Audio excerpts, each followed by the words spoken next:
Hello, everyone, and welcome to Hackers Hangout, episode number 28. Very late, number 28, but still we are here. It is Sunday, and we are having this hangout.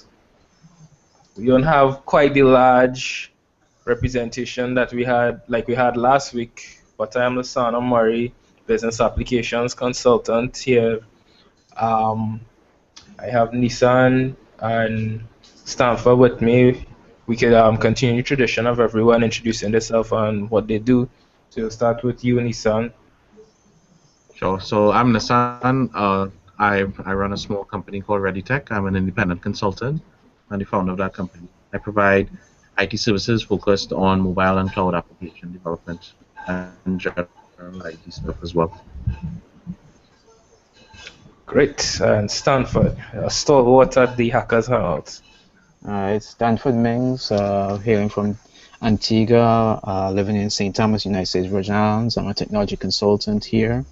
I do just about everything under the sun, from um, network management to light software development, and dabble in a bit of the various open source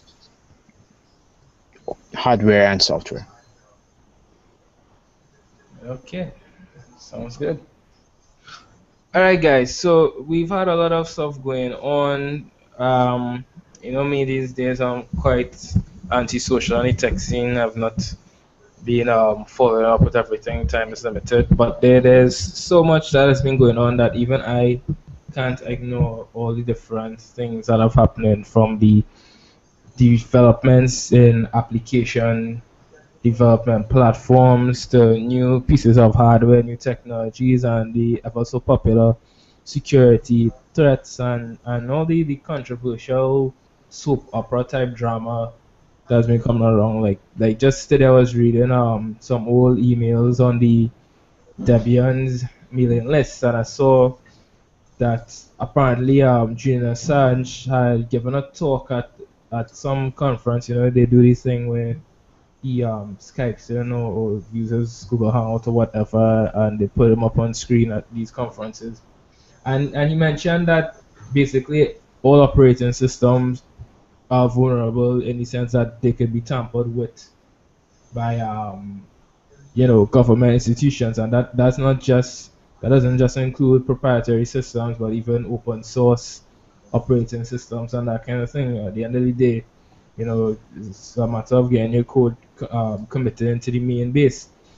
And from what I saw, like, the statement was taken out of context because he mentioned Debian somewhere in that talk, and somebody did a blog post saying that, hey, listen, Julian Assange is saying that Debian is controlled by the U.S. government and the NSA. And the usual type of slash dot effect, that thing was all over the place, to the point that WikiLeaks released a statement saying that that's not what he said.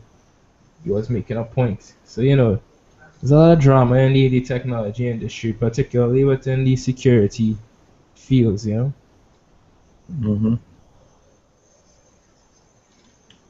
Alright, so on this list here I have in front of me, the first thing that I put down was Firefox's web IDE that has landed in their nightly build of Firefox.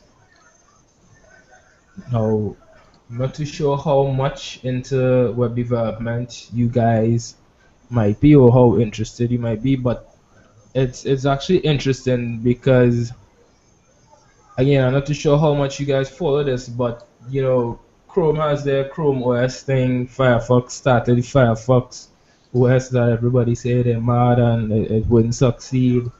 Normal thing. And have Microsoft also trying to push customers into the cloud, with, of course, the web browser being that the basically the client to everything that you use, from your food processing type of stuff, and even when you're controlling your metal infrastructure and that kind of thing. The Firefox Web IDE is not available in the stable release of Firefox, but let me see if I can pull it up here without crashing. But The idea is to basically allow to give web developers, well, front end app developers, because it's more targeted at what they call in single page apps and that kind of thing. The idea is to give them more, um, more, how should I put it, tools that are more aimed to assist in this kind of development, because the Firefox OS, the main pitch of it is that, listen, the apps on this thing are not written in C and that kind of thing. It's regular web pages that you can install to your phone and become apps. And Chrome OS, I believe in Google I/O they mentioned porting some Android apps, but I believe there's some support there for web apps as well, right? Because basically Chrome OS is a web browser. So no, Chrome OS has a browser. Everything kind of runs inside the browser, a version of Chrome. So it's basically it runs on Chromebooks natively, and those guys just they have to be connected to the internet. I have a Chromebook. All the apps, there's like this Chrome Web Store, which and the Chrome apps are built using HTML, CSS, JavaScript, and they make their calls out to whatever services they need to bring in their data. And basically, it uses that sandbox of the browser window to do what it has to do. So every app you install from the Chrome store, it looks like an app on your desktop, like how Windows apps look. But when you click on it, it actually runs inside of a browser interface. Um, the problem with that was yeah, have Chrome Web Store, have Android apps, which runs natively on Android. And Android apps can't, well, at least until this week, they didn't see a path for them running natively on Chrome, on a Chromebook, on Chrome OS.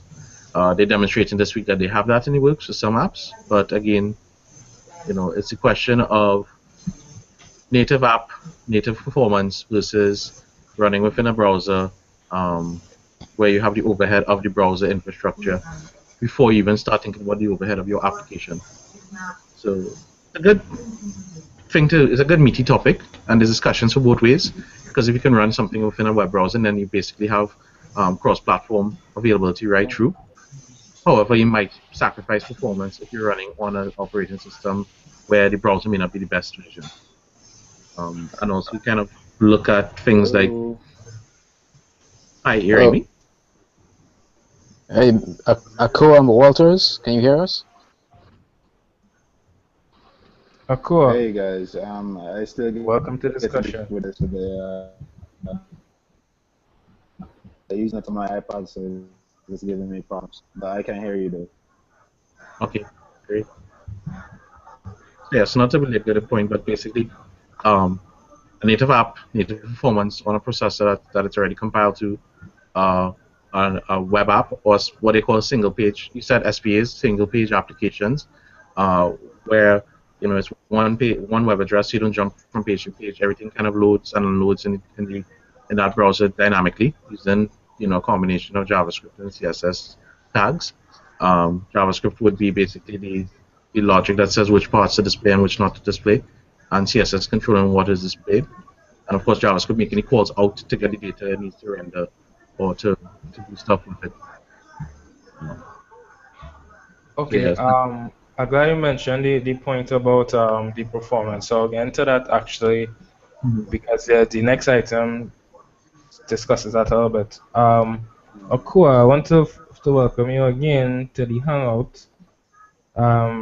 Okay, I guess you're still interested in that. Um, but yeah, back to what you were talking about, Nissan. The thing is, definitely, performance is the major issue with the web app in comparison to native apps, right? I was reading something where Facebook said where the biggest mistake was originally making a mobile client in HTML and JavaScript, so they pulled out the Android app, new features, better performance, blah blah blah. And of course, some people their counter the argument was, listen, it has to do a lot with how these things are coded as well, which is very true. But without getting into that dogma there, the next item, well, I'm skipping over the prank video actually, but the next item was this talk that Brandon I gave on, he called it, oh crap, I forget the title already. It was something to do with the lows and the highs. But basically in this talk, now Brandon Ike is the guy that basically created JavaScript in 10 days while at Netscape. Mm-hmm. And have you guys ever heard about ASM.js and Google's oh crap, these things just keep blanking out my name. Too much acronyms. But ASM.js at least. Have you ever heard of that? Not familiar with it. Explain. What is that? Okay, so basically in both Chrome and Firefox actually, Chrome has their own thing going on there with their V8 engine. But both Chrome and Firefox, they've embarked on their separate ways with projects to basically make JavaScript run in any browser as close to running as native code as possible. The ASM.js that I know a little more about than the Chrome, because I can't even remember the name of the Chrome implementation, but I read a little bit about the ASM.js, and the way it's supposed to work is that as long as the JavaScript is written a certain way, it will basically, you could basically tell the Firefox JavaScript engine, listen, I want this thing to be lightning fast, so I can't remember what the actual steps it takes, but it's basically like your code runs almost as fast as like assembly code in the on the processor then. But it's like it's a thing with a lot of like caveats. Your JavaScript has to be written a certain way, otherwise it's gonna cause problems. But the point I'm making is that like a lot of work is actually going into making browsers and JavaScript particularly because that's the main programming language for browsers to run like super fast. And in that video with Brendan Ike where he talked about some stuff like he called it SIMD. This is a conversation on which Calvin was here for because he might be familiar with that. I don't know if you might be familiar with it, Stanford, but the SIMD is like something to do with processors that allow them to do like some ridiculous math. And S in that, SIMD, single instruction, multiple data. yeah, something like that. I can't even begin to explain it because that's not my end of the spectrum. But there's a lot of work. There's actually work there being done to allow web applications written for the browser to take advantage of stuff like that in JavaScript. What needs to happen in the next standard release would be a new, um, if you want to call it data types. There's a lot of changes that are coming in, but I invite anyone who's interested in. I mean, we all use cloud apps in one way or another. And anyone who's interested in knowing just where this future of browser for everything, because you could look at me here, I'm always complaining about memory consumption, but sadly my consumption doesn't seem to be something that's being given the high priority. What's really being given the high priority is more like processing speed and taking advantage of compute power. But there's a lot of work being done. I mean, you could run Unreal Tournament gaming engine in the web browsers, and I'm surprised that even I could do that so my system doesn't crash. Mm. There's some, yeah, So there's back some to demo. yeah. So back to ASM.js, I looked it up. ASMJS.org. Yeah, it's a subset of JavaScript. Just from the website, an ASM.js program will behave identically whether or not it's running in an existing JavaScript engine or an ahead-of-time compiling engine that recognizes and optimizes ASM.js, except for speed. So it's not full JavaScript, it's a subset, and the standard isn't out yet. They're working on it. Mozilla's working on a first implementation. It's already in the Firefox. At least Mhm. in nightly bills, I'm pretty sure you can access it. But like I said, it's not something you want to go and use in production. It's more or less there for testing right now. But as the direction, all these The purpose web is to apps get and it to near native performance, to get JavaScript compiled apps to run near native performance on any platform. And it's ambitious. Yeah, and Uh, Chrome has something like that going on as well. I just can't remember the name. um,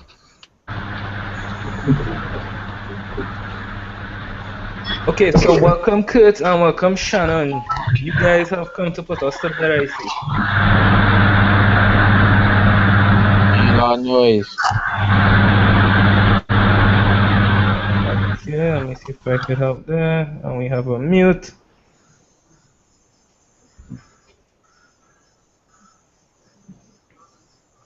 Okay, Aqua, I just muted called you. Google Native Client. What's that? What's that, Nisa? The one that Google's doing is called Google Native Client. They had a catchier name than that. Okay, go ahead and see what it says. Aqua, I muted your mic because of background noise. So once you just get a fix it unmute it, we could continue going around. I actually want to get into the article that was on the Startup Career page because I know this is somewhere you stand for. This is an area that you guys have a lot of passion for, the actual metal stuff and the telecommunications aspect. I mean, yeah, for business purposes, that's where that's the real development space right now. So, of course, we're going to get pretty heated when it comes down to foolishness like this. When you say foolishness like this, and what do you mean specifically? Um, they want to take digital here in Jamaica. They're looking at the possibility of discontinuing a VoIP service called Viber. Right? Essentially, what that app does is it circumvents pretty much what Magic Jack does for the US. It does Hmm. for Jamaicans, where you get to circumvent your charges, like minutes. For let's say normally you have to spend minutes to call somebody. This allows you to circumvent that just by using a wireless connection So or a is it data plan. Viber and like Skype or even a Hangout or Google Voice or you know BBM Skype. Office Chat as well? Does this apply to Skype as well? No. Basically, they're just looking at starting. Well, I'm going to assume that they're starting off with Viber, even though that wasn't implied in the article. But what they're saying is, yeah, Viber is cutting into their profits, so they want to eliminate that. Is it because of its popularity or it's because of how bandwidth heavy it is compared to the other apps? Or they're just No, thinking in reality, it has to do with a little bit of popularity and how much revenue they are potentially losing from people not calling people through the network versus the app. But like it was This pointed is out. a classic problem because the mobile in Trinidad or Blink in Trinidad, when before we had a true competitive network situation here, was saying, hey, you're using well at that time it was MSN Messenger for voice calls. Hey, using Mm. Messenger to do voice, that's against the rules because we're the telecoms provider here. You're supposed to use our product to make you're supposed to use your phone. You can't use our internet package and then make phone calls over it because they made a killing off of long distance calls, and now you basically circumvented that by using I think Skype was the thing as well. Then Yeah, you know, but so it's a brilliant tactic. you know what's interesting about this? Mm. This also raises the question about Caribbean internet freedom, where in the U.S. And in Europe, the guys from Pirate Bay have been they've been persecuted over the past half decade for their part in piracy. But it does raise an interesting question: how far are we willing to let these telecommunication giants go, including Columbus? How far are we prepared to let them go before we really take a stand and say, as developers and as the workers in this space, we think that what you're doing is it's wrong. Well, I well, mean, I'm sorry to interrupt you, Akua. And please, Akua, can you say your name so I make sure I'm pronouncing it right? Aqua. Akua. Oh, and yeah, introduce yourself to everyone. Okay, I forgot to Oh, mention that. And sorry what you do guys. and that kind of thing. Yeah, so my name is Aqua Walters. I am not a programmer, but what I am is I'm an entrepreneur in the tech space. Currently, My company, Ultra Logistics, we are working on what's a lot of people have called Uber alternative, called Smart Taxi. Very nice, Okay. very nice. Okay. Yeah. Well, They my provide point is that it. my point is this. When we look at situations like this thing here with Digicel saying that they want to, and let me make sure I have this article up here. They want to ban the use of this system. If I I have don't this think it's correct, banned in the article. I think what they said is they want the provider of the service to pay them a premium to use the network for that service instead of um basically if you launch an app and it's consuming bandwidth on their network, they want to be able to to charge the provider of the service to say, hey, you're going to consume bandwidth on our network. We can't pass that on to the customer. You pay a premium to let that run on our network. It's see, the same argument that Comcast was fighting in the US, where they were saying, hey, services like Netflix should be charged a premium for users to have it because it consumes so much of our network bandwidth to stream all these videos. so But Comcast is itself a provider of content, video content. so So we basically looking at the whole net neutrality discussion yeah, that's taking so place in it's the America. same question um of a diverse internet. The internet is not. They want to change it from where the internet is just data flowing to, well, not all data is the same, and therefore data should be segmented, and that is a very big stifle for innovation in the space. It's not going to Well, benefit anyone you other see, than this will always be a controversial topic, and that's why I like it a lot too because it's been going on for years, right? And Stanford, your involvement with groups like the Caribbean network operators, I believe you all would get to see like both sides of the coin, if I'm not mistaken, right? From both well, the telecoms and also the consumer Well, point of view. well, well. The thing is that what I see here is a situation whereby they're trying to to to to close close the barn door after it's been opened up for the last 10, 15 years. Uh, they what they may say is that, hey, we want to go to Viber or Skype or any of these companies and say, hey, we want you to pay us a premium to utilize our networks. The reason that they're going to those companies is because those are the big boys. Those are the ones that people utilize. And one of the major reasons that they're doing it is because they can't outright block the service.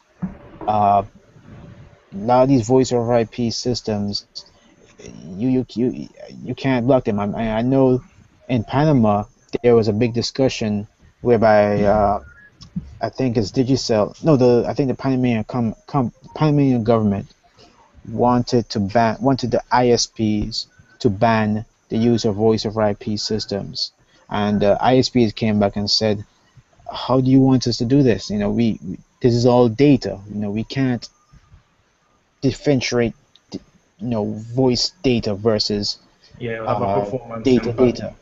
yeah. So, Well, they that's could. why that's The, why I the think whole this problem with thing that here. is, let's put it this way. The whole problem with that is, okay, let's say you ban Viber. If you write a chat client that does voice over IP, and it's not that difficult to write it, it's just a matter of having Mhm. the infrastructure to carry it and the number of users That's to right. sustain that. They're just But going to move to the next one. you see, I don't even see it as that because like as I mentioned in the article, my comment was and welcome Shannon by the way and Kurt, so I have not welcomed into the conversation. Okay, when you guys are ready, you could take part. But the way I look at it is looking at these American cases because it's the same old situation. The excuses usually that these services put strain on our networks. You're right, just invest in some big infrastructure. But like as you mentioned, Netflix actually pays. Um, they have the information on their site where they have their agreements with the internet service providers to put their equipment in on their networks and that kind of thing, and in their server rooms and that kind of thing, and they also would Google has the same pay. for YouTube and Trinidad. They have servers inside of the different providers, to make sure it's cash service, edge service they're basically putting. Yeah. Right. And the thing That's is, different. That's no, because they well, want. what I'm saying is the thing is for the local telecoms, what I'm saying this as they just look at as an opportunity to make additional revenue because if you look at your users as your asset base, as your asset, if you actually look at, Digicel's user base is their asset. That is how we make our money. Then when you think it from that point of view and you look at it as okay, these are our assets and our assets are consuming content from these people on our resources, we can have that. We have to find a way to make money off of that. So from there just being greedy business, that's a No, business they're a being business greedy. Well, position. they're looking to make profit, but what they're trying to use is an old business model in a modern world. And the old That's right. business model of I control the lines, which were the copper cables, therefore I control the connection points, and you should pay per minute. I should be able to charge you per minute. Is going away But because I wouldn't say it doesn't work because of if it doesn't work, obviously so many internet service providers won't be trying to do it. But the point I want to make about all of this though is that if you really think about it, yeah, the users might be upset that they don't get access to certain applications, and if the application decide the owners of the application decide to pay the ISP, users couldn't care less, right? But the thing is, I actually see it as an opportunity for regionally. It's kind of like creating a kind of shelter in some aspects for what we might do down here. Because if you think about it, a lot of the times I mean, I comment about globalization. Basically, you try to do any of these things here, it doesn't matter how well you do your stuff done, that kind of thing. From the time people see there's a foreign company with doing the same, offering the same type of service you do and whatever, they're going to gravitate to that because at least from Trinidad and Tobago, it's foreign is seen as better. So I am actually looking at these kind of If things I as an opportunity, basically. if I may, um, one of the most encouraging things about the internet is its fluidity, and the fact that there's always resistance to these kinds of initiatives. Um, I'm confident, being one of those disruptors myself. I'm confident in the internet's ability to redress in a situation like this. There will always be ways to circumvent these things. Yeah, I agree 100%.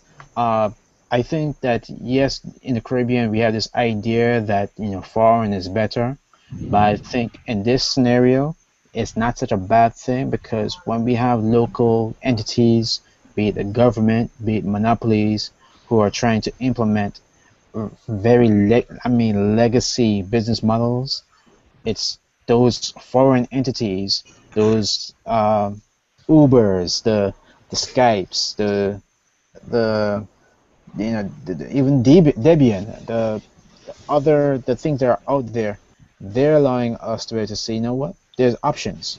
So yeah. I'm okay with And that. the thing is, why target fiber? I mean, Skype has been around for years, and no one targets Skype, but it's owned by Microsoft. They're probably looking to, It's a good point. it target the small fish because you can probably take them, out a little bit. You can probably battle that giant rather than try to take one up, a Or, company like or maybe Microsoft. they already get money from Skype. You never know. I mean, they may not. I mean, at the end of the day, it's not like a streaming video service like YouTube or Netflix.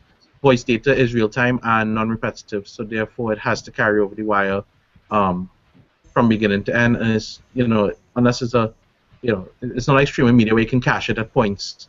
You can't cache voice. It's real time. I think there's a protocol called WebRTC which is supposed to take care of that later on. If it is that they're positioning to say, well, no, it doesn't do that. I Yeah, haven't looked at that's higher up the stack. right, but the whole point is they have a problem. People want a certain level of bandwidth and they can't provide it at a cost that the consumers can pay. Or at least they don't think they can sell it at a cost that consumer can pay. So you need to figure out what your business model is without making one the consumer suffer, and two without stunting the growth of disruptive service providers like Viber. Either you enter the market yourself with your own service that runs over the wire, and has preferential bandwidth, which you can do because you're the provider of the network. It it just says the Digicel needs to move somewhere in the value chain without suffering innovation. If Digicel said tomorrow we're going to create a Viber-like app, they have all rights because they own the network in Jamaica and the Caribbean to say we're going to give preferential data access to this application. But they cannot turn around and then say, because they own it, they cannot turn around and say, Well, as your specific app, you're not going to be on my network. well, Um, there's go on. Go no, ahead, go ahead. I was going to go off on a tangent, but go ahead, please.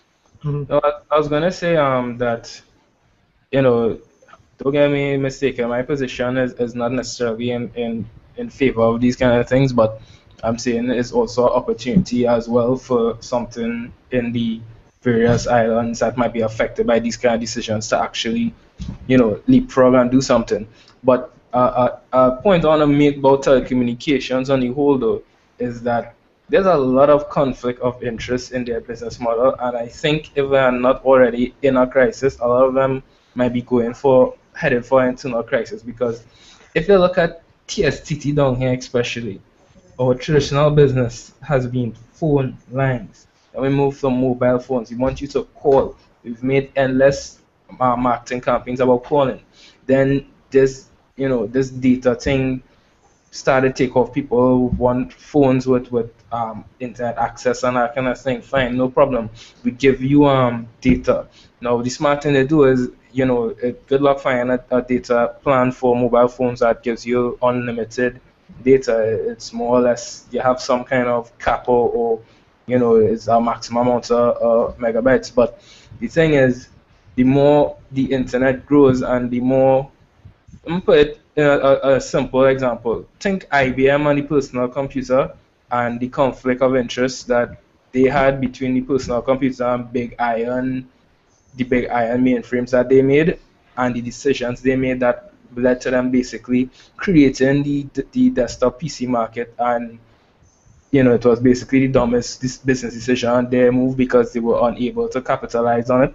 I think a lot of these telecommunications, they setting themselves up for just that, and they might very well know that that's what they're doing. So they might just be desperately looking for ways to. IBM is a very special case, and IBM is an example of a failure of a company to pivot and to be disruptive when they had the advantage.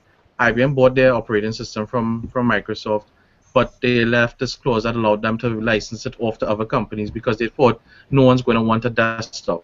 And what happened is they considered Big Iron, the mainframes, to be their core business. They did not see the trend coming of the shift to desktop computing, and they allowed competitors to compete with the clones, what they call IBM clones, to compete with them and disrupt the market before them. Even though they had a play in there, it wasn't their core business, and they failed to pivot in there. What I'm saying is people like Digicel and TSTT and all these telecommunications providers need to start to pivot. But the thing is that they Am I need still to there? yes they need to pivot. The problem is that they have invested so much capital. I mean, Just like When IBM. Motorola started, they've and a counter example is when Motorola started, they were doing they weren't in transistors and all that stuff. They were in some other business area. I can't remember exactly. And it took a strong CEO to say, hey, what? In 18 months, we're going to be out of this business and we're going to focus strictly on the telecommunications or the electronics part of the business. 3 months later, the company, someone came to him and said, yeah, well, we have to do this thing in 2 years. It's like, no, I said you had 18 months 3 months ago. You now have 15 months. And it took that level of strength in a CEO and leadership to say, we know where the market is going, where we were before is not the future of the company. We need to pivot into this market because this is where it's going to grow. Digicel and TSCT and all these guys need to realize where they were before is not where the market is going to grow. They need to start pivoting, looking at their value chain of stuff, and start figuring out where they need to move into. Whether it be that they start becoming service providers like a Viber for localized content, or they, you know, I think one of the particular problems with Digicel though is that they don't have an internet connection like how TSCT has the fiber. They lease off their internet connections from providers like Columbus or from I don't know who So, else, but I don't so, know. so I've heard, and so I've heard denied as well in the same breath. Sorry, I didn't No, I quite hear. say so. TSCT, you said right, lease off of Columbus Communications, right? No, not TSCT. Digicel leases off of Columbus and TSTT. TSTT has its own lines. No, But I heard from a flow somebody actually that TSC even TSCT leased stuff from them, but then I heard TSCT people deny that. So I wonder what's the maybe they truth. do. I mean, if maybe it's one of those things that they say, well, we need to provide a certain level of reliability, and using our own stuff doesn't give us that, because if someone sabotages our lines, we still need to keep up. So we lease it from our competitor becomes a partner in that aspect of the thing. Okay, hold That's on. one question I have though. Go on. Um, one big question I have, and it's been bugging me for the past year. A lot of these telecommunications providers, how is it that they haven't sponsored disruptive events or started something like a dev shop themselves? That's a good question. That's a very good question. I give you a personal experience with that Aqua actually, because when I tried to do Hack for Good, the mine was rushed. I did actually go to one of our well, I didn't go to them. I sent them an email, I sent them a tweet and that kind of thing, and to this day I didn't even get a response. But let me just bring in these other guys here, Mark, Whoa. Kurt, and Shannon, who I don't know if his microphone is working. But I just saw somebody post that I am the anti-Google guy. You wanna explain that? Let's have our next guy there, Mark. Yeah, Mark, you wanna explain that? Before you get my Google app for business accounts suspended. Really, you're anti-Google? I didn't know this. But this is why I want to know where this come from. Since we use any Hangouts.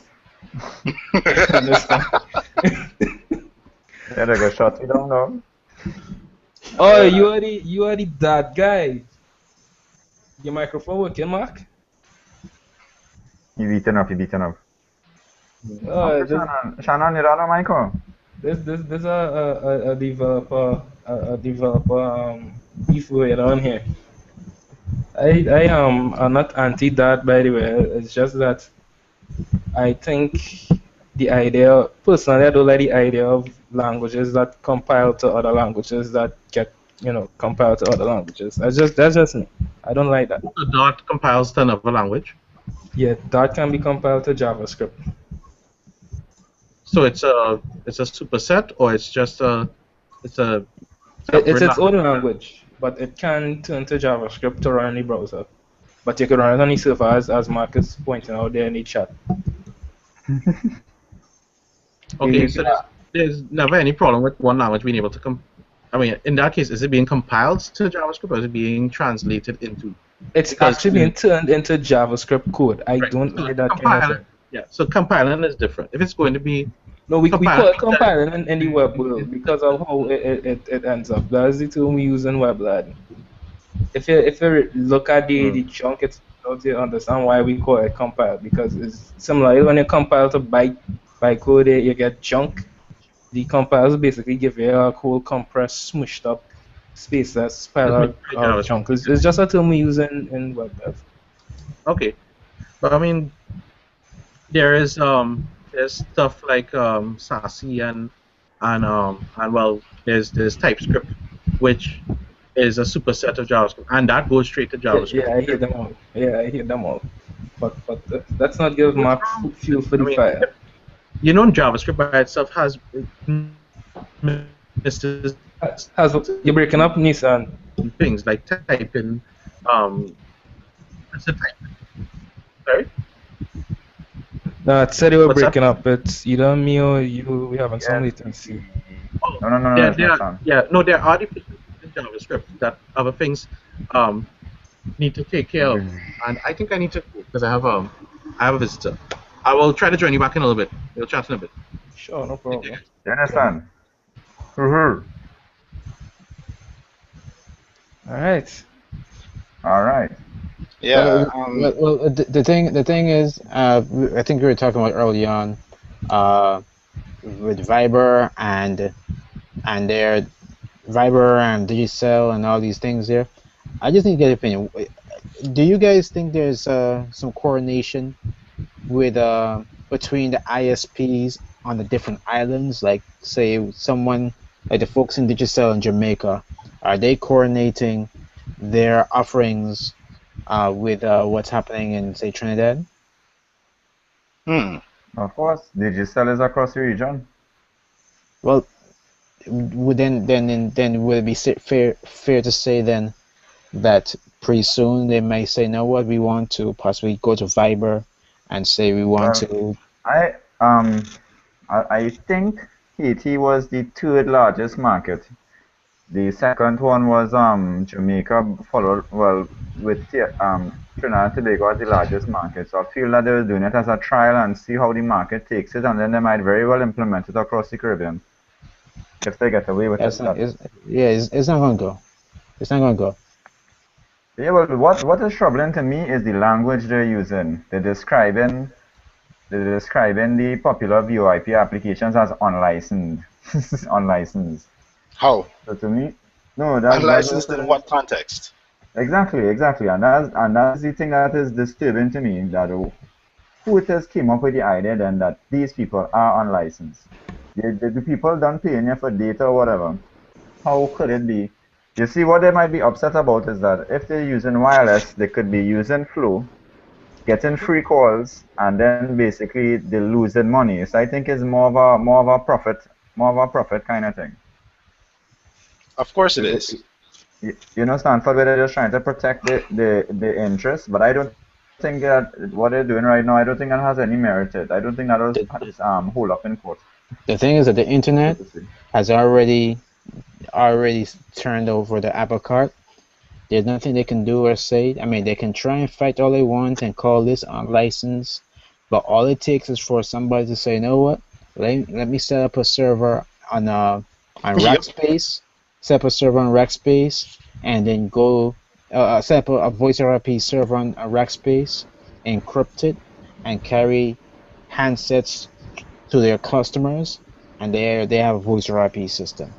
Uh, it may not be as user friendly as some of these other services, but it will happen.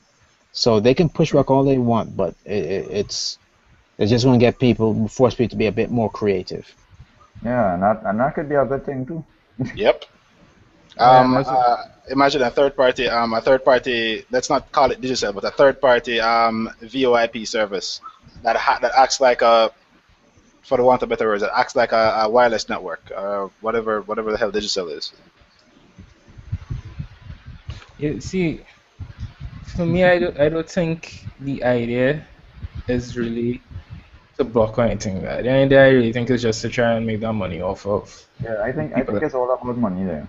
Yeah, and I think even this conversation right here, I think just giving it attention, it helps the agenda because the more public outcry you have about stuff like this, you go on your protest about and that kind of thing, the owners of the Viper or whatever VoIP app, they're gonna look at that and they're gonna be like, hey, we can't do that, we can't have this going on. If people want to use our application, it might be a chance to make money.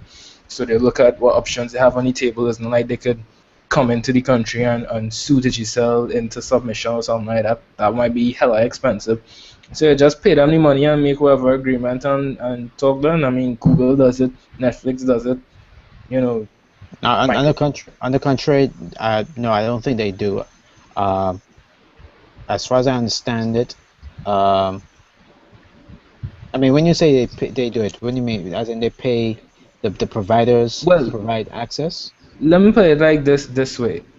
Like I Hmm. said, I really like as Technica had a couple of articles about they call it the secret deals that go on for basically the interconnection of internet service providers. At the end of the day, I mean this is not the main point. One of the points out of the article was that this is not stuff that ISPs put in the public domain, and this is not stuff that companies regularly just openly talk about what's going on.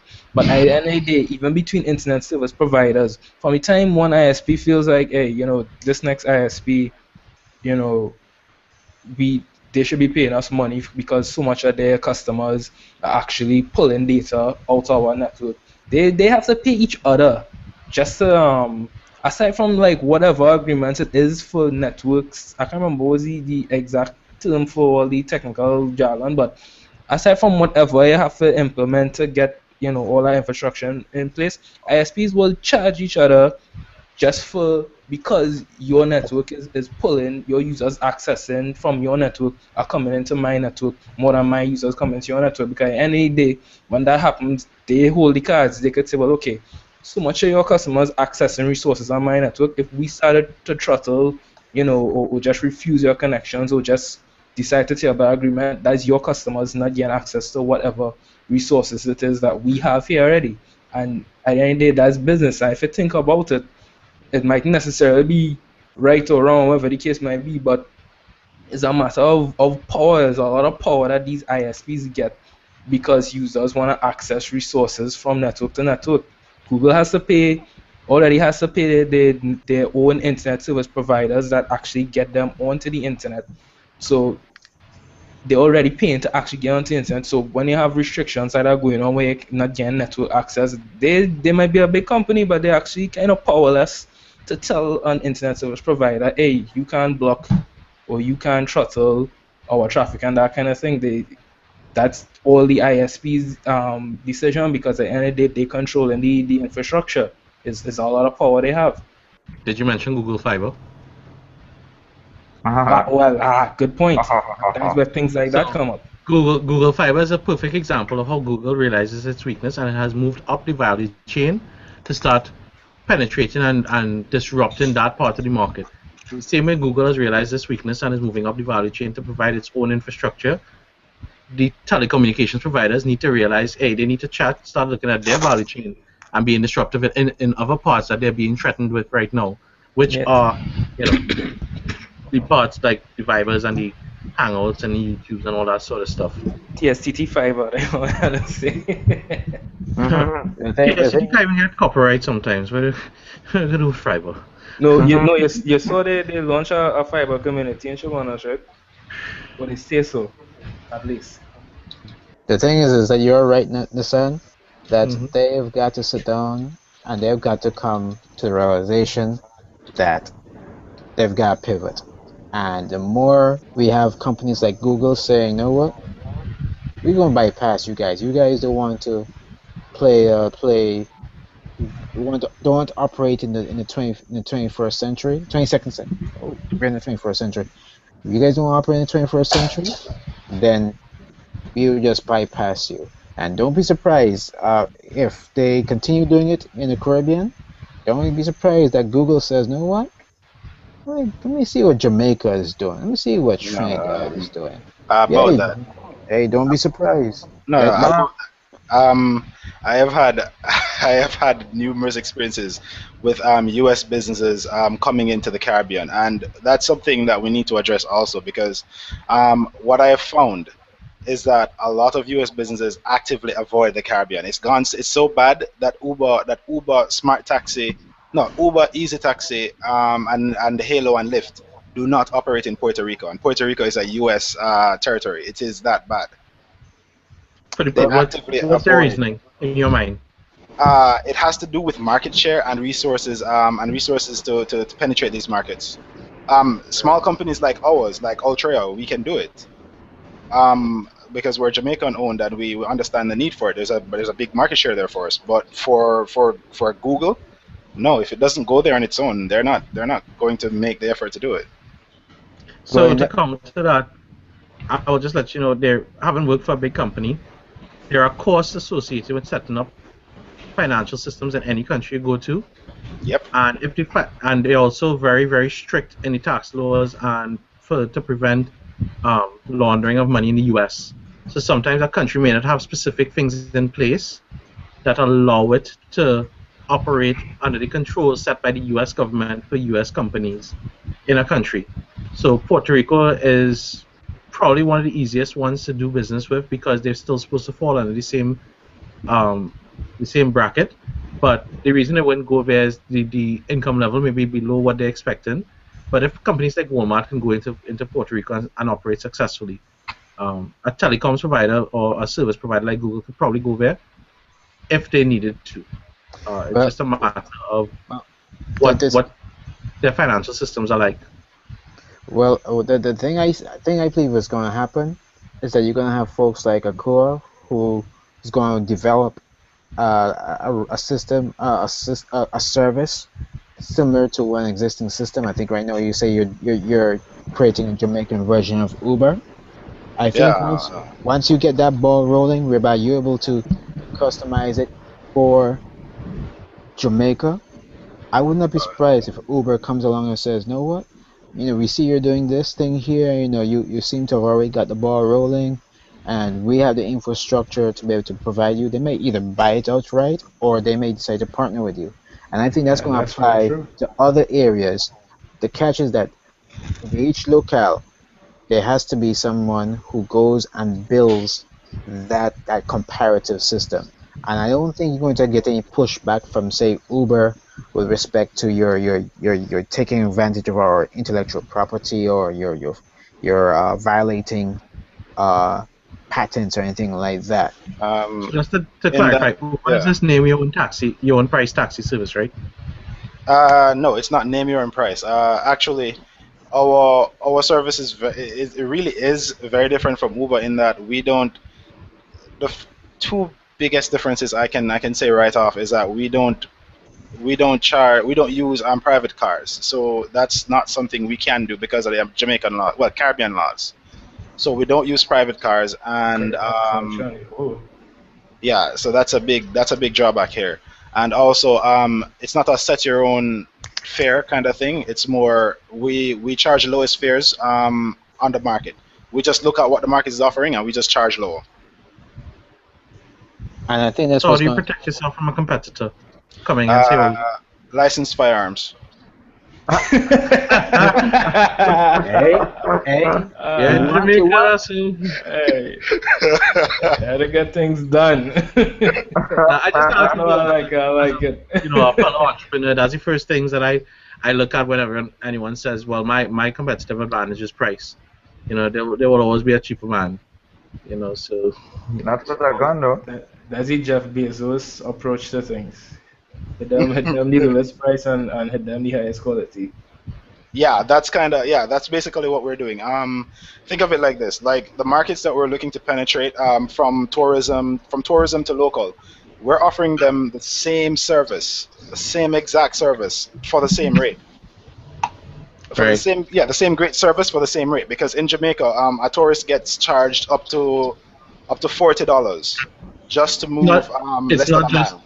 Yeah, it's not just Jamaica. Every country, I think, when the taxi person realizes you're not from the country, they will try to charge you a premium fare. Yep. Yeah, 200 US to reach each. Yeah. What? Yeah, I was on a cruise ship and I witnessed that conversation. Lies. And that's what we're trying to disrupt. Really and truly, that's what we're trying to disrupt. The thing And is, I'm sorry. Go ahead. Go ahead. yeah, and it's been a really interesting ride so far, because we've seen firsthand where these people they're thugs. They protect their market share tooth and nail. Hence the need for firearms. Hence the firearms. Well, the thing is, this is a recurring theme on Hackers Hangout, honestly. I think a lot of the problems that we come across here is the same problem, the same solution, for me at least personally, that I see. We just have to do our own damn thing and stop relying so much on, the foreign, because Digicel is what? An Irish company at the end of the day. If we Yep. had more, it's Irish, right? Arr. Privately owned Irish origin. Yeah. Yeah. They're Irish. Right. If we had more, I mean, it might. I mean, people just look at it like you start an internet service provider. Are you crazy? Amount of work that take, da da da da da. But if we had more regional internet service providers that was actually you know, with their salt and what they do, stuff like this might be so much an issue because competition always comes up, and it's not. And I mean, it's not impossible to start your own ISP. I mean, people hear that kind of But at the idea end of and the day, you they still need think you're fixed crazy. infrastructure, and you still need to lease it. Look at the value chain. The reason Digicel works is they have their towers up, so therefore they carry the wireless. The problem with them is they did not have inter-island connectivity to data networks, like No. how Flow came in and they laid their own Arcos network or ring around the Caribbean. that Right. runs into Venezuela. They put that infrastructure in place to support a longer term plan. Right, Um, but look at it this way. This is the response I have for that. Technology keeps changing and keeps moving, and technology rewards those who are brave enough to look at new technologies and apply them in, unconventional ways. You never know. It could be. I mean, for crying out loud, they're doing research to print out human genomes, to compile human genomes and print out genomes with 3D printers and have walking robots that could fire missiles and all kind of crazy stuff we have going on right now. I mean, seriously, internet access that does not require billions of dollars to run pipelines under the ocean. I mean, it might seem far fetched now, but keeping now that, remember, that the fiber that they run, um, they can't hit the theoretical maximum of the bandwidth on that fiber. It's the endpoints that they change when they upgrade fiber. The endpoints are what carry the basically determine how fast the data is transmitted. The key course was laying that physical underground fiber line to begin with. And once they did that, I mean, terrestrial is always faster than satellite just because of the distance factor. Um, so once they've done that, they've made an investment. The cost afterwards is just to upgrade the endpoints to support a bigger bandwidth when the technology evolves to allow that. The fiber itself doesn't change. It's just the endpoints that control the frequency of the transmission to use faster data transmission rates is what works. Um, Nissan start the Marks, internet services provider company. Your yeah. country needs you. The I thing mean, is starting this. an ISP, there was a local ISP. Back when mobile or TSCT first launched internet, there were a few local ISPs. There was WowNet, there was Interserve, there was CaribLink. Um, those guys tried to work off of Carblink still a. around. Sorry, Carblink is still around somewhere. they're more, but their model has changed because initially what happened is TSTT decided we're going to lease lines out because the law required them out to these guys, and they're going to sell bandwidth back. But it wasn't a true model because TSTT itself was selling internet, so therefore they were stuck in, you're my customer, but you're also my competitor. So of course there was issues there. This is what led to the sort of merging and the evolution of Flow, which said, well, we need to break that off. And they basically bought Flow is a merger of CaribLink, Interserve, and somebody else. CableNet. That was it. Yeah, they bought all of those guys out, and they just said, well, we'll use TSCD because we have to, but we're running this line, this physical line, because we can't afford to pay your rates because you're stifling us. You know. The thing The thing is just like the way the internet works, where it routes packets around areas that may be failing.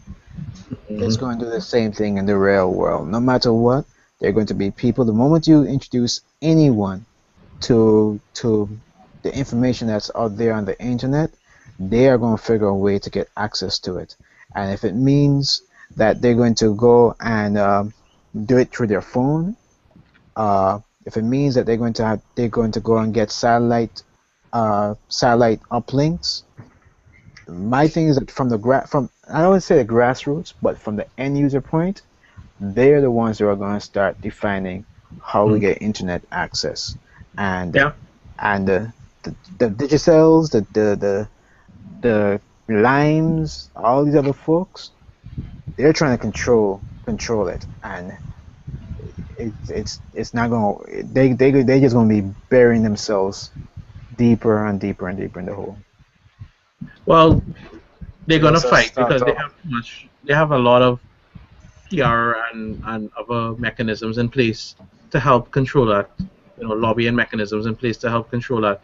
An example is satellite internet should have worked in Trinidad because DirecTV came and they said they would offer satellite internet, and B-Mobile basically said, or TSC basically said, well, you can use it, but you still need to use a phone line because of the law that they had in place where they were basically a monopoly. So you never got true satellite connection because you had still dial up to get because the incoming data could come in through the satellite, but the outgoing request had to go through the phone. and that was the law that they kind of manipulated to. It was very, very silly. It made no sense at all. And then, of course, when real-time gaming became a big thing, with satellite just doesn't work because the terrestrial link, the time it takes a signal to leave from Earth to go to the satellite to come back down is like 6 seconds, and that's lag. And, any real-time game, you can't afford even 5 milliseconds of lag like that. And So that it just was killed. and that is true. And something else I forgot to mention: a lot of these solutions and services that we're talking about are contingent. Well, the use of them is contingent.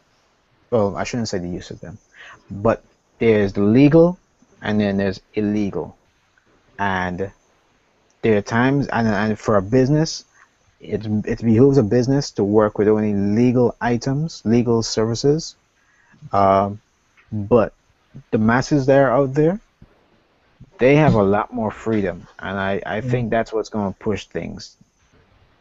But I But that legal see, thing, I see it, right, is that I look at like guys and these are like guys like Tesla and other innovators in Elon Musk. technology. Man's a Yeah. G. Tesla got screwed by Edison, right? Yeah, Yep. Yeah, that's Okay, typical. all right. This one's That's you know. typical. Yeah. it's high school literature, man. That's typical, but that's not the point I'm making. I'm not talking about getting screwed. I'm talking about the fact that there were so many different. He wasn't like a guy that was like, "Hey, I found this one thing, and we're gonna run with this for the rest of eternity." There were different aspects of his research that he pursued, and I think the way that technology continues to go is that once something works, we just stick with it. It might we don't even bother to perfect it or make it more efficient. That will come probably if later on in line if it becomes a real problem. But we just go with one way of thinking and we stick with it. And especially from a programming point of view, you see that over and over. People just get accustomed to one thing and they just go and stick with it. And I think there might be Shit. Well, that's not the hacker ethic, huh? No, No. EA does it. EA is a perfect example of that. EA is a perfect example of that. It's not a problem until it's a problem. You say EA as in Electronic Arts? Yeah, Electronic Arts. Yeah, they're a great example of that. explain that Yeah. FIFA. Yes, yes. as I live and breathe, FIFA. Yeah. You'll just give it the same FIFA every year and just change the roster and one or two controls. Oh God. For those that are Well, not I've watched the initiated, videos of those guys. They actually do work very seriously with the guys in animation and the actual field to make it more realistic every single time because their players demand it. They want to be in the Yeah. game. And you But the found that, actual game itself, though. yeah, the game itself has evolved. I remember the first FIFA-like game I played was on Nintendo and it was called Goal. And it was basically a top-level view that you can rotate and you were basically this little dot that ran through and you could run sideways. Now I played 2014 and I was like amazed how realistic the voiceovers were. The AI was very, very smart in understanding how things work. The roster plays. Like I don't know half these players, but they know them. They have them down there. They have everything there. And this is a response to what the fans demanded. And they keep invested in it because they did it right the first time. They learned from it. They look what people want. They look at the features, the online gaming facility, and it works. It's pretty awesome to see. You see, the problem with EA isn't the actual game itself. The problem is the service because like he said earlier, it really is a problem when you're offering a service and you refuse to upgrade it until somebody complains, and even when they complain, you really don't do anything about it. You just say, hey, you have to follow the rules to report this, or It's it's a good that real you mentioned problem. that because you actually remind me of something that was very interesting to me this week that I read. Instagram, the service that lets you do photo sharing that Facebook bought out from I've heard about it. right. So we're all too old to understand what it does, but I kind of get it because I have a niece and she's about that age. But Instagram was bought out, but their services, all their photos ran on the Amazon cloud. and there's a story online that says that Mine. they moved across the Facebook's data centers all that 5 billion photos that they had without anyone knowing, and they only announced it when they finished. Uh, And I found that was an amazing feat for a company to switch their infrastructure in that manner. And the story of how they did it was actually pretty cool, because what they did is they actually used a service that and they had to move that service first from Amazon to Amazon in virtual machines, and then they had to move the virtual machines across to the data center in Facebook. And What? yeah, yeah. It's a very, very good read for technique to understand this is the level of expectation from users that they had zero downtime, no lost photos, nothing. And that was the level of Yeah, but expectation that they yeah, had but from their users. that's not necessarily something. Moving data is not necessarily. Those send benchmark behind me here, people. But moving data is not something necessarily difficult once the design and infrastructure But is this wasn't never designed to move from a service A to service B. Facebook, they No, didn't know but I they were mean, being moving acquired by some. Facebook. No, I mean seriously, moving some virtual machines. I mean, don't get me wrong. I It just saying wasn't in without virtual actually machines to looking at the start with. article. The first step was to get it in because they realized this was running on a service platform similar to like Amazon, what do you call it? S3, file storage, a simple storage yeah, service. simple Yeah, story. simple They were storage there. service. So they couldn't move it just like whole hog because there's no equivalent service on No, well, Facebook.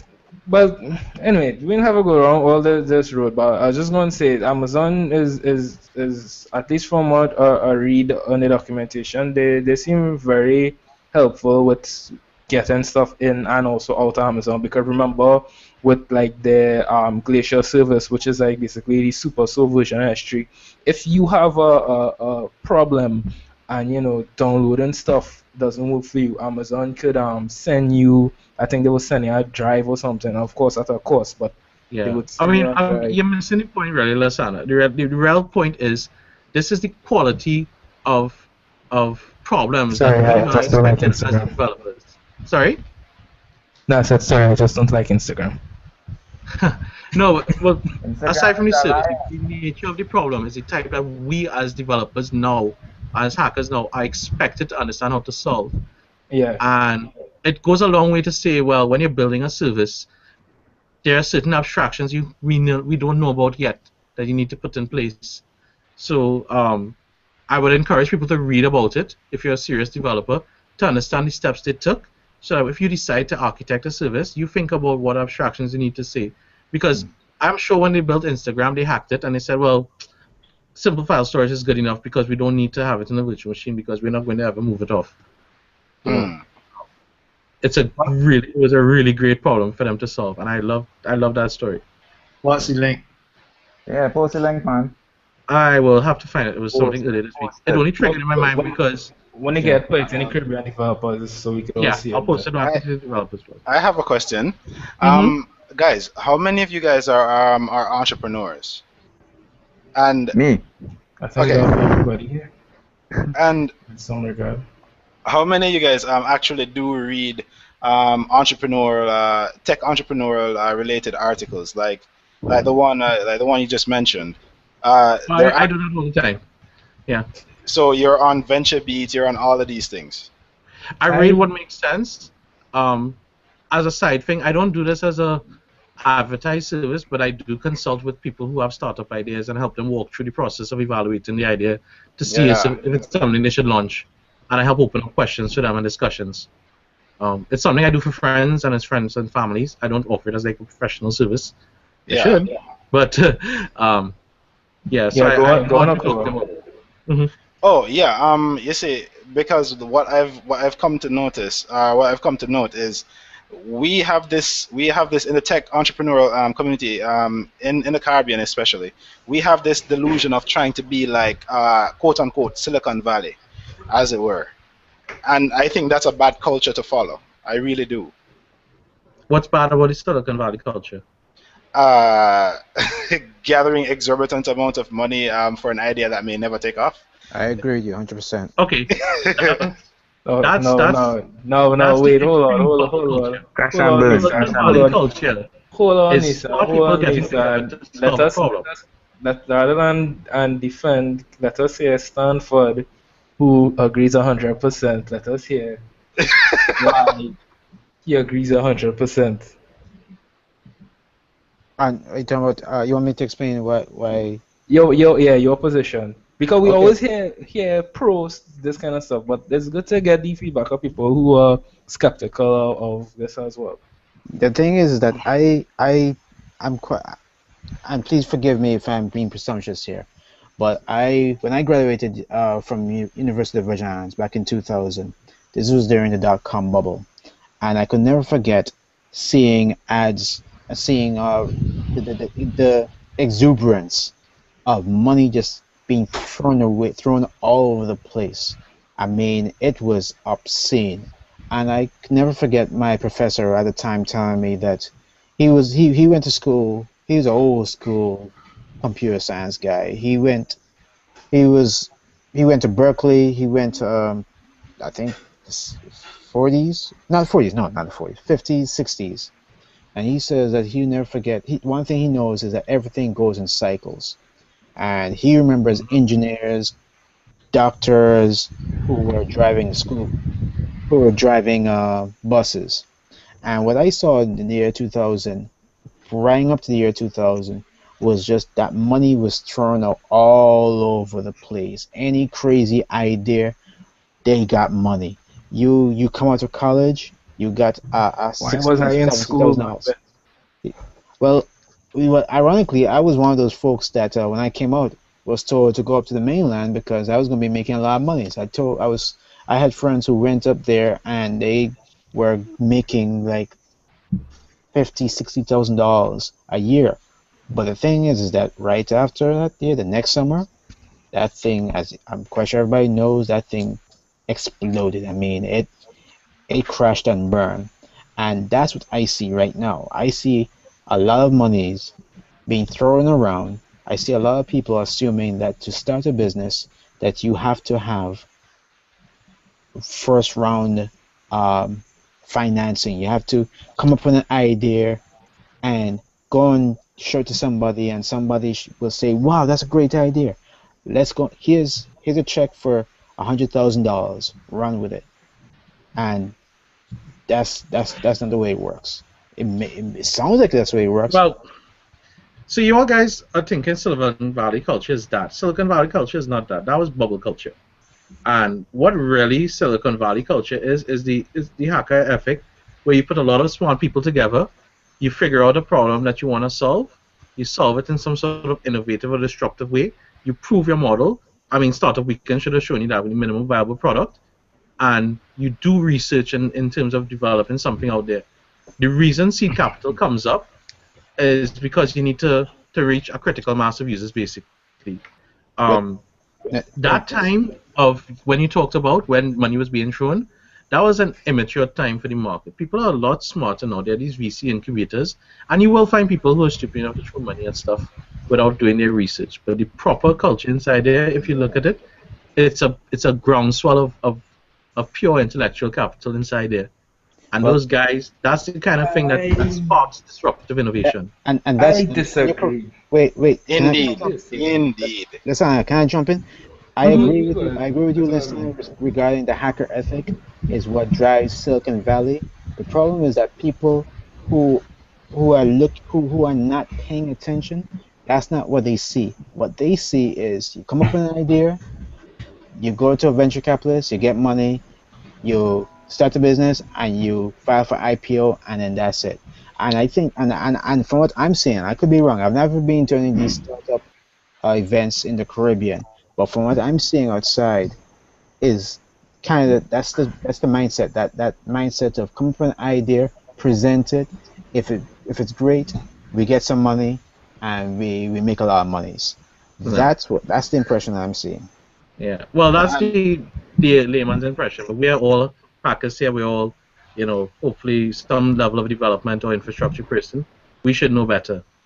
I'll let Akua talk and then I'll comment on that Yeah. because I have a yeah, different. you see, because like I said, I'm a marketer. I'm the guy. I'm not the idea guy. I'm the guy that sells your ideas. Um, that's not what I see. And having dealt with a lot of VC, like First Capital, a lot of these guys, even down in Sao Paulo, I've known a lot of VCs personally, and I can tell you that that is exactly what happens. From my standpoint, that is exactly what happens. Hey, you have a great idea? Come over to us. Just prove that. Just have a prototype. As a matter of fact, it's so bad that at Digijam 3.0, big Digijam 3.0, JJ Gvax, the guy from Google, he just said, "Hey, I don't care what your idea is. Just bring a prototype to me, and show me that you have users, and we take it from there." Exactly. See, Exactly. that's the catch right And there. that, That's that the catch. exactly That's the that catch exactly right the there. point. Yeah, correct. What's wrong with that? That is current Silicon Valley culture. From what I've read and looked at, because I couldn't say it better myself. Basically, it's all about users. I mean, look at Instagram. Look at Twitter. Twitter is a nice example of that. Twitter and Facebook. The Facebook IPO. You telling me all these monies being invested into these companies and you don't know how they actually make money Go when to they make money. tell you Yeah. how they make money, they just tell you, well, advertising. Facebook got lucky. Facebook got lucky. They decided that, hey, the way we're gonna make money is big data. They they got lucky. Wait a minute. Akua, let me make sure I Yeah. got this right. Make sure I got this right. You're telling me that it's okay to come up with an idea. No, I'm not saying that it's okay. I'm Oh, against okay. that culture. Okay, you're against it. Okay. Yeah, But because but you see it. But you see it happening. yes, and we're powerless to stop it because we're the small guys. We can say, hey, we see it, and we can call foul all day, but they ain't listen. To me, what Nissan talk about there is kind of like when I look at the origins of stuff way back when. That is more like how originally how things were pursued and that kind of thing could have been. But to me, what I see now, the example is more like a kind of like a drug, a kind of rush thing. You just get a speed in your system, you get something done. The most important thing in any startup right now, it seems, is attention and user base. Why? Because more than likely, as I keep saying, some big established company going to see that as a threat and they're going to buy you up. So if a venture And I capitalist hate that. invests I in you, hate that. I if a venture hate capitalist that. invests in you from the earlies, knowing that this is something some big company might buy you up just to neutralize you completely, they get back the money, and that is something that is the popular thing. All these, look at Ocular, what is called Ocular Oculus Rift or Rift. whatever. Yeah, it's not a bad. I ain't saying it's a bad technology, but that's what went on there. They had that hype around the product. You understand? I mean, the guy passed away. You know, rest in peace. But I'm sure one of the guys being killed, you know, add some traction and attention to the whole thing, and all that contribute basically to me the recipe comes down to that media, the early investors to fund you while you're building your product, the value proposition as they talk about in startup weekend. That value proposition is not for you really to validate You mean to minimal your viable product? user. Yeah, that the That's minimal viable prototype. product. No, Right. not the minimal viable product, the value proposition, what you know, value Oh. you provide to your actual users. That's not even about the users. That is about what you are going to basically scare these bigger companies with and make them feel like, hey, listen, we read about the innovators dilemma and this kind of thing and the top management mistakes. We can't afford to let this be a mistake like how Intel, Labs, and let AMD hit the 64-bit platform before them. Everybody want to prevent their company from basically going under from a small upstart. So they just buy up the competition as soon as they think that customer base there is going to, you know, leave from them and go to these people because whatever the attraction is, and that is not the way the Caribbean. That's not what the Caribbean needs right now because we have enough half-ass votes already. I agree. What does the Caribbean need right now? Problem Caribbean solving. Problem solving. Exactly. Okay. Oh, So, Problem solving and I think Caribbean resourcefulness. needs to question. build stuff. Question. What has been built so far? What do you mean, Sean? No, I'm just answering the question. You just said, and I mean, like 3 people just said that the venture capital funding is not the right way to go, right? No, For various no, reasons. No, we're not saying it's not the No, right no, way. hold on. All right. You see, Okay. They Um, say yeah, go it's But through don't it. get away from the point. the way they, Hold on, they hold on, expect hold on, hold on. them to fund. But don't go away from the point. I'm just answering the question. what has been built so far? You just said that you want problem solving, so I'm just asking what has been stopping people from building stuff, or has stuff been built already? Okay, are Okay, you asking us this on an individual basis or you're talking in general?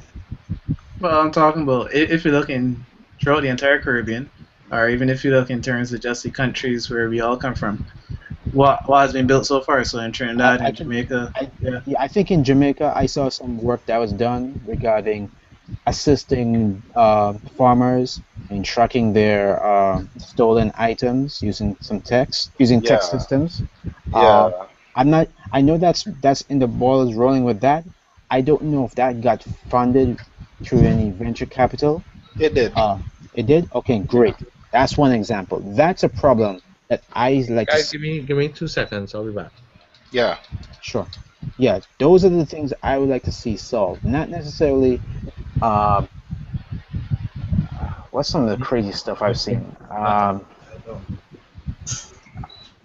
I have to go and look, but I saw some stuff. And if something doesn't look, feel, or sound right to me, I put it out of my head. But I've seen some stuff that I see. That, why? What's the point? And a lot of it, with all the or with all the respect to app developers, it seems everybody feels we need to create an app for No, what tell for them, no, everything. tell them like it is, Stanford. Tell them all because you know what the thing is? We don't realize as application developers just how much these mobile phones and even web applications as well.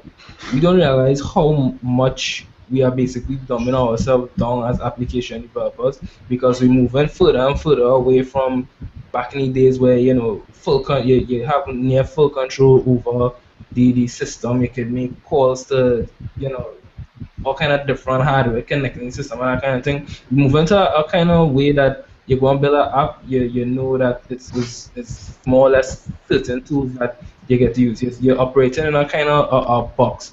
And application developers need to stop thinking about just apps and think about writing software on the whole. And I say this because including myself because that's exactly where I pick up languages like Go and that kind of thing. There's more to than just a mobile phone or a website and that kind of thing. We need to be writing Gundams and sending them out to patrol the Caribbean and that kind of thing. That's what we need to be doing. Thank That's you. what I'm saying. So, Thank you. Thank you. We So starting on like, next week, Stanford. What's that? so I say we Lasana, when you starting say you our want to next write week. in software, the purpose of writing software is to solve a problem. And my whole thing is we don't. It's nice to learn like 5 or 6 different languages, understand the need for it. That's the scientific aspect of our work, and that's the appreciation for our craft. But what we really need to do is to take problems like what our course is facing. It's a real world problem applicable to our context and find an innovative way to solve it. Maybe with the assistance of software, but to some extent, that's where the software building happens, and then you apply your craft there. But I find what doesn't happen enough is people don't think about what a problem that's being solved right now, how you can do it better, and how technology can help you with it. And you see a lot of it at Startup Weekend. All those pitches and those ideas, the things that can come out. They may not be wholeheartedly a full next Facebook idea, but they can be profitable if you learn the ground rules of how to position an internet service or internet product. but Nissan, you mentioned Startup Weekend, and you know for yourself at Startup Weekend, as much as it was fun, the ideas that actually form teams is a popularity contest at the end of the day. It's not necessarily the best of ideas got teams to get stuff worked on done. It's really Well, a matter of popularity, which as in is real life, marketing. what happened there was the same way you get an elevator pitch to someone who says, "Hey, I have $110,000 to start funding my startup." It's the same elevator pitch. The quality of your pitch is what determines it. The mobile assist one was the best idea I've seen for ages. It came out like it deserved to win. You know, So um, just out of Ah, curiosity, but it get the. You see, I agree. I think we all agreed that that was like the hottest thing there.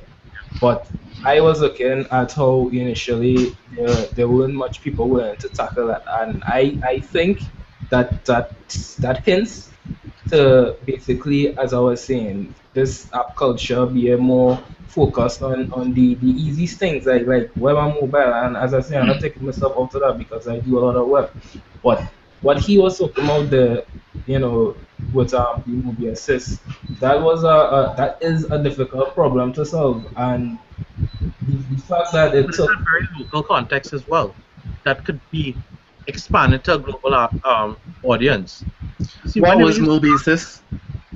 movie assist was so basically there was a gentleman there who was visually impaired, and he had a problem that he needed help solving, which is they have devices that have GPS that can give him mapping for where he is in a given city, but local obstacles like for example a signpost in the way or a wall or some construction on the road doesn't appear in that, and when he's walking unassisted it's very hard to detect those things. So he needed a device that he could wear that was mobile on him, that would give him a warning of what was happening.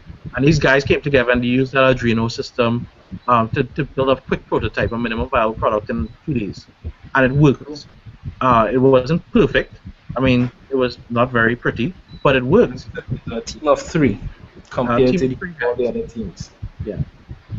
And it was very, very particular because it was a very local problem. Because if you look at Port of Spain, there are always a lot of street obstacles. The sidewalks themselves are broken at times.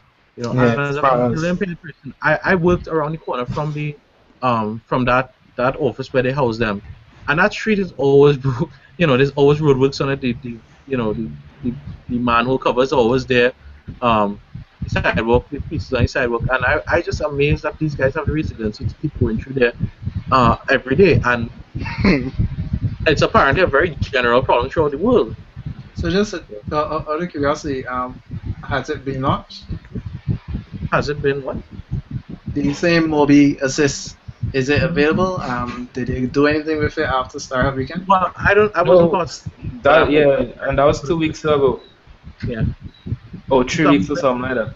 Yeah. But I would make the point actually that ironically, when I went home from Startup Weekend, I looked on the I2I competition pages, and somebody basically entered the exact same idea there and won money for that like last year. So I don't know if probably Martin was part of that or whatnot. But it's apparently it's a real problem because, as I say, no idea is original. But if people keep coming up with these problems that they want to solve, it means that they either have not been solved as yet or it has not been solved properly as yet. So yeah, as Nissan said, real problems, and that's the stuff we need to focus more on. And what I'm saying is actually a conspiracy theory, but I'm still gonna say it.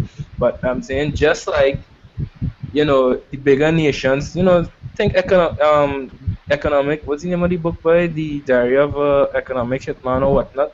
yeah, But another book, Confessions of an Economic Hitman. yeah, books like that. But think it like this way: just like they use other things to basically kind of make sure developing nations are dependent on the developed nations. The software and technology can be used just like that, and nothing better by making sure basically, even when we think that we are developing stuff, we're really just using what they already given us and not locking in to the real potential. So I think needs So when you read Caribbean Hitman, why not go bring it back more to home and look at what was this guy's name? The Nobel laureate from the Caribbean. Is Arthur Lewis, was it? Yeah, I think it was Arthur Lewis. He wrote his Nobel Prize speech, spoke about everything the Hitman talks about in some context with economic terms, where the traditional development cycles of the U.S. and or foreign import or export economies is directly pegged to our own development cycles. So if the basic crux of the matter is if the US develops at 12%, we will develop at some percentage less than 12%, probably around 3 to 4%. So what happens is we have this spiral cycle with them. So when their development goes down to like 5 or 6%, we actually hit negative growth. And there's a reason for that. It's just how the economic situation or the balance of trade is occurring. no the, So the it's not a large conspiracy theory, it's an economic theory. And you should no read some well no what I'm saying is it's my conspiracy theory that certain things are deliberate. What you talking about there is basically that's globalization again because the world is so interconnected, and particularly in the Caribbean. Well, all right, I'll say Caribbean as a whole. I was going to say Trinidad No, and so Tobago. I'm not saying there aren't people who have their lobbyists in different countries. That's why there's an embassy for the America America in Trinidad because we're the center of economic activity for this region right now. There's probably one in I'm not sure if there's one in Jamaica as well, but they will find themselves in places where they can lobby, and that's No, just the no, nature. this is not. No, you see, that's the thing. This is not about lobbying. Lobbying is just a public activity that is there on display for people to see. I'm talking about things that happen that you don't see, certain agreements that are made that you don't know about, but they are understood. And what you were talking about there is basically the movement of funds. Is understand that our growth will be impacted by a country that we export most of our exports to, and we buy most of, especially our food and that kind of thing from, and most of any goods and services really you think about, we get from there. That is how our money is literally tied to these countries. But I'm talking about stuff like, let's say, okay, let me use like as an example, the war in Iraq when George Bush was in power. There was a scandal that came up that basically one of those guys, one of the US politicians, he was involved in a scandal where basically his security company in the States was providing security services in Iraq.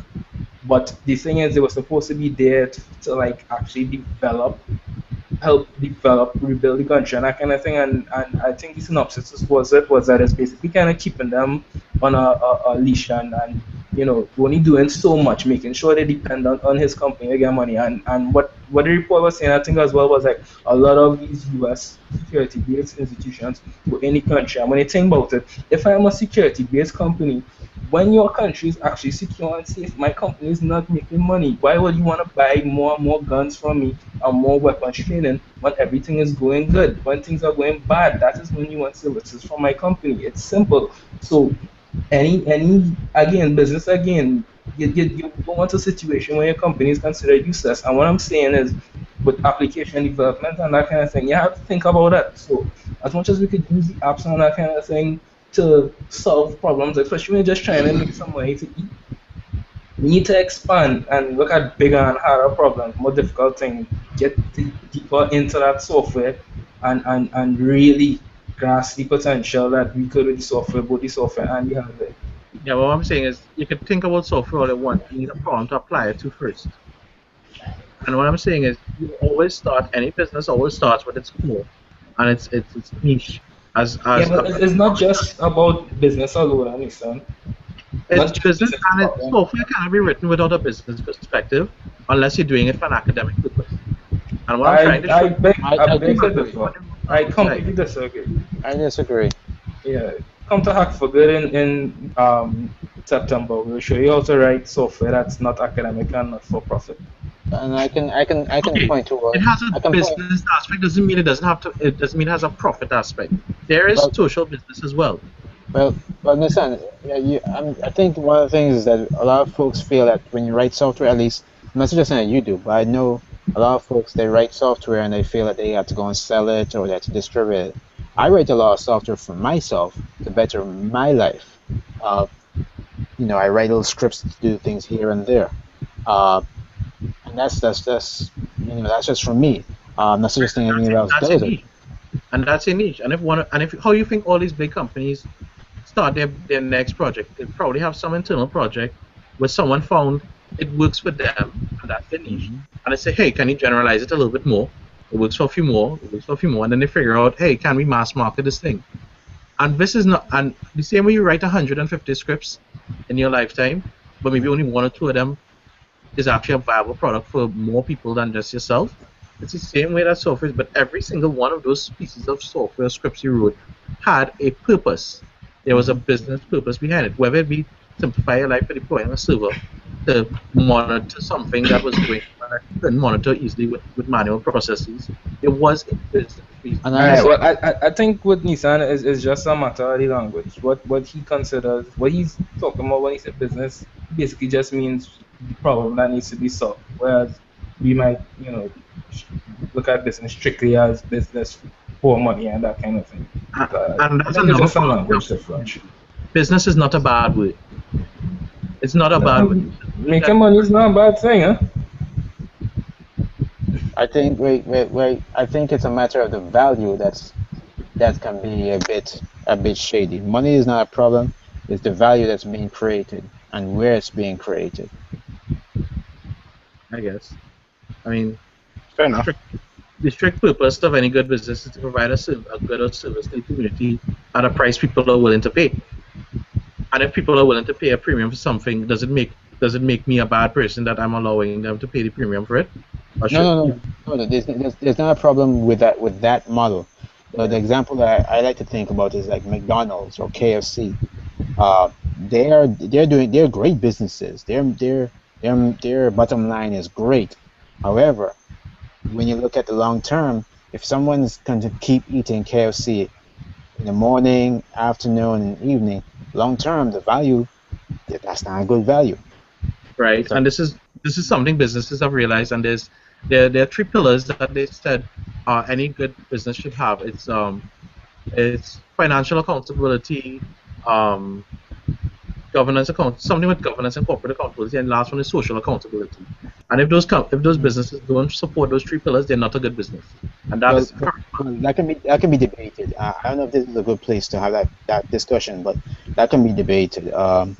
Based on my experience, a business is there to make monies for its shareholders, and that's as that's any which way it can. That's So yeah, and that's the that's bottom the line. whole thing. I'm just sharing with you what the modern day thinking is. This is stuff that only reaches the Caribbean after someone from the US comes down and says it in a speech that someone pays 100 US or 300 US to see.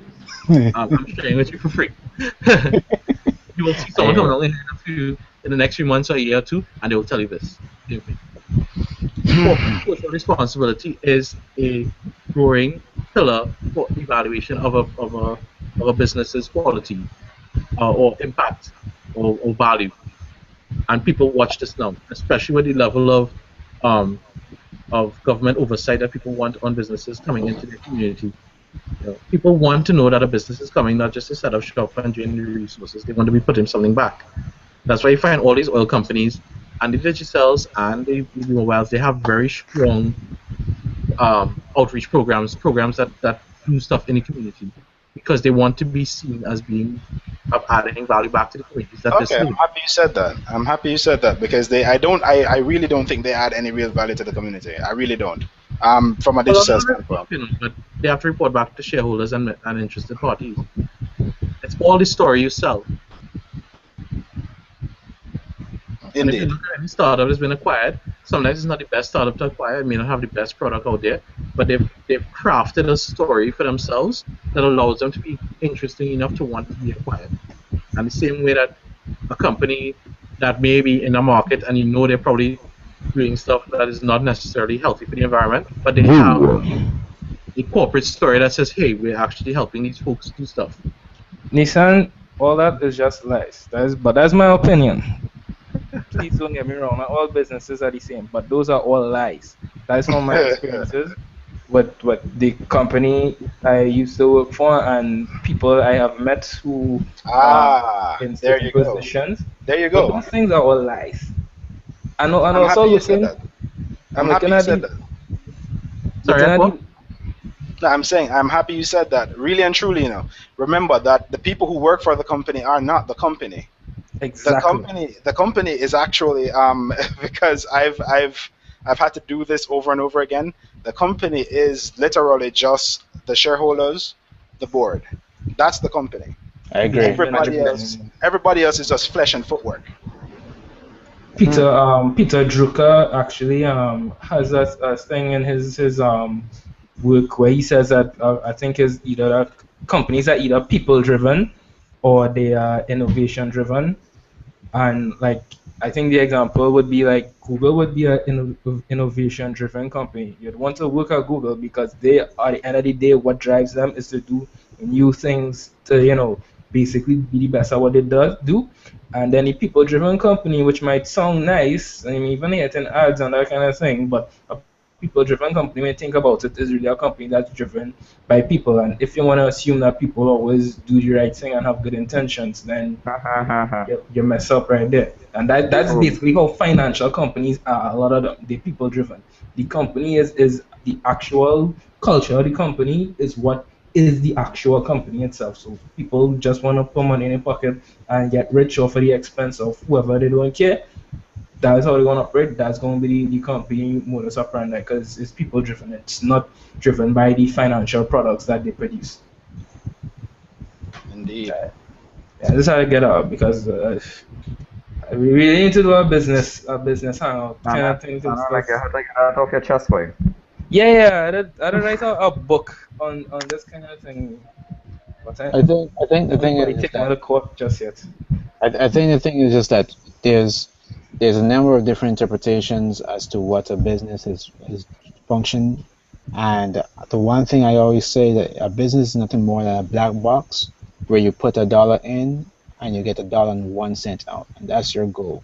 Uh, the things that you do it can vary.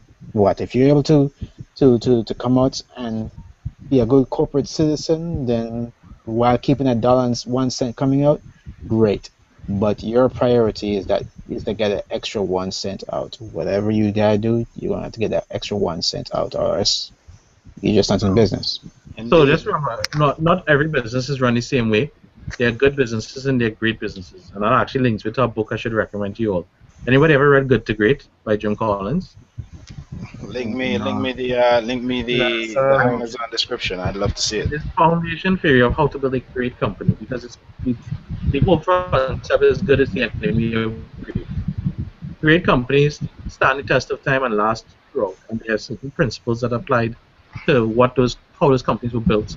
So, like in Stanford's case, he would build a company with the principle that you must make the dollar no matter what and at all costs. In Lasana's case, it might be we can make the dollar only when it's socially fair to make that dollar. And those two will be business models, and those two would have certain impacts on how that business grows. Combined with True other enough. things. True enough. yeah. The end of the day, folks, it's the same IT. Same question answer for any question in IT. It depends. It depends. That's the answer for every consultant. Yeah. So with that, guys, I'd like to thank you all for coming out to Hackers Hangout number 28. It's been great as usual. We've had interesting contributions. We had new faces. Hopefully they'll be returning. You see Shannon still wrapping up. He going already. You know, but thanks a lot, guys. It's interesting. Sana. Thanks again, Hassan. But, Bye. Sana. Yeah, What's big that, up man? on yourself. We have an announcement, boy. What's the announcement, sir? Yesterday was Elon Musk's birthday, so you should have big him up. What's who? Elon Musk.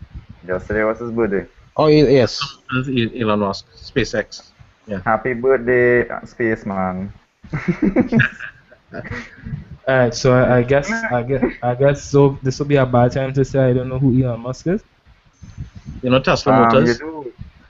The Tesla Motors, the guy with PayPal, SpaceX. Come on, Sana. Dude, you see, listen. Y'all have me on this hangout here just trying to make me rant. You really gonna tell me about somebody who involved with PayPal? I spent a weekend digging through PayPal's API documentation, so I'm not very happy with PayPal is PayPal right horrible. now. Yeah, PayPal is I don't horrible. wanna hear No. I don't wanna hear PayPal right now. Good. I'm not very happy. If you Good. like special cars, so you may want to look at Tesla Motors because their car is badass and it's impressive. Yeah, I know. There are some cool cars, I get them that, but I could just take more of this. So thank you everyone for coming out to Hackers Hangout number 28. Aqua, Kurt, Nissan, Stanford, El Rey, Mark who left, Shannon, Clark. Thank you all guys. Have a great week. Yeah. Live long and prosper. Peace. Gaza.